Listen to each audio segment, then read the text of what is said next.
Hi everybody, I'm Steve Parker with Archer, back for another edition of On Target. And today I'm going to talk about internal network security monitoring and timelines. Interesting. So internal network security monitoring, or INSM as it is referred to, is a topic that is of interest. FERC called this out over the past couple of years and has ordered standards to be developed around this topic. And we currently have a drafting team working on that. Another thing that FERC asked for was a report from NERC that looked at the risks and challenges of deploying INSM at low impact sites as well as medium sites that do not have external routable connectivity. Well, that report was filed in December with FERC, and I took a look at it recently. Heavily redacted, so there's not a lot of specific details on things about the industry from a number of sites, types of sites, things of that perspective. But NERC did do quite a bit of discussion on general threats and general risks that are out there in this regard, as well as challenges in deploying INSM at various sites.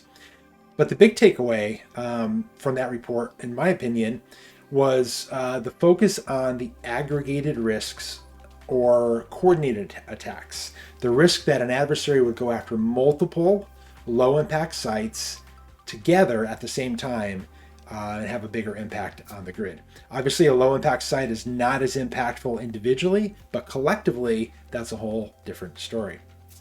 In spite of that, the suggestion from that report was to wait before trying to do standards for low-impact sites, wait until the current effort for high and medium completes.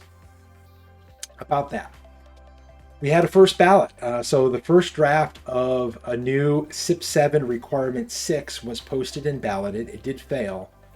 And there's a bunch of language in there addressing this topic. But the interesting thing was the implementation timeline that was proposed. So the implementation proposed 3 years from the effective date of the standard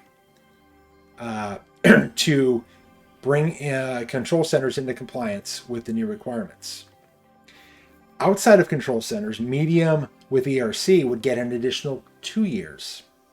That's 5 years in total after the standard becomes effective, which probably won't be for another 2 years by the time we get it developed and go through the approval process. So it could be 7 years before we get INSM deployed under mandatory requirements at medium with ERC. And then we would look at low impact. Bottom line, there's high school freshmen today that will graduate college before we have a chance of getting INSM as a requirement for low impact sites. Is that good or is that bad? Kind of reminds me of a quote from Top Gun. What was that quote? Anyhow, whether it's good or bad, I think is going to depend on whether you approach this from a security perspective or a compliance perspective. Certainly from a security perspective, we want to be doing those things which are necessary, which are prudent as quickly as possible. From a compliance perspective, you want to have time. So if you're interested in this topic, I would encourage you to read the NERC report. I would encourage you to take a look at the first draft of CIP 7R6 and follow that process along. In any case, hope you're doing your best to keep your system secure, stay compliant, and if you need anything in the way of assistance, feel free to reach out to Archer. I'm Steve Parker, and this has been another On Target with Archer. Stay up to date on all the videos we release here at Archer by clicking on the subscribe button. Click on the bell to be notified right away when we release new videos. Secure your company with Archer today. Visit us at archerint.com and reach out with an email or a phone call. Is there a topic or question you'd like for us to answer? If so, leave it in the comments below and tune in each Monday for a brand new episode of On Target with Archer.